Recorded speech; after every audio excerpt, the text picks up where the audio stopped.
అల్లు శిరీష్ గారితో ఎలా ఉంటుంది సార్ బాండింగ్? అయ్యో! శిరీష్ సార్ వెరీ స్వీట్ అండి. శిరీష్ గారి గురించి నేను ఎక్కువగా వినేది ఏంటంటే, ఆయన పైకి కనిపించరు గానీ, అల్లు అరవింద్ గారికి ఉన్న బిజినెస్ స్ట్రాటజీస్ అన్నీ ఇంకా ఎక్కువే ఉంటాయి ఈయన దగ్గర అని చెప్పేసి. అవును. ఏవండి ఆయనకుండే నాలెడ్జ్ అసలు వేరండి. ఏ ఆయన ఆబ్వియస్‌గా ఈ మార్కెటింగ్ అన్ని, బిజినెస్ అన్ని చదువుకొని వచ్చారు కదా! సో, ఆయన వరల్డ్ సినిమా చూసారు. ఓకే. సో, వరల్డ్ సినిమా చూస్తుంటారు అన్నీ గూడా. సో, ఆయన ఇన్‌పుట్స్ నాకేమైనా కావాలంటే, సరే దీని గురించి ఏంటి మార్కెటింగ్ అవ్వచ్చు, లేదా సినిమా గురించి అవ్వచ్చు, నేను ఊరికే మెసేజ్ పెడతా ఉంటా. పెడితే లేదు శరత్ ఇది ఇలా చేస్తే బెటర్, ఇది ఇలా చేస్తే బెటర్. బన్నీ గారి మార్కెటింగ్‌లో గాని, ఎన్టీఆర్‌లో గాని ఆయన ఇన్‌పుట్స్ చాలా ఉంటాయి. అవునా? యాహ్!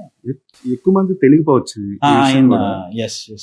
చాలా మంది చెప్తూ ఉంటారు. ఆయన అల్లు అరవింద్ గారికి మించిన బిజినెస్ స్ట్రాటజీస్ ఉంటాయి ఆయన దగ్గర అనేసి. ఆయన ప్రాపర్ స్ట్రాటజిస్ట్ ఆయన.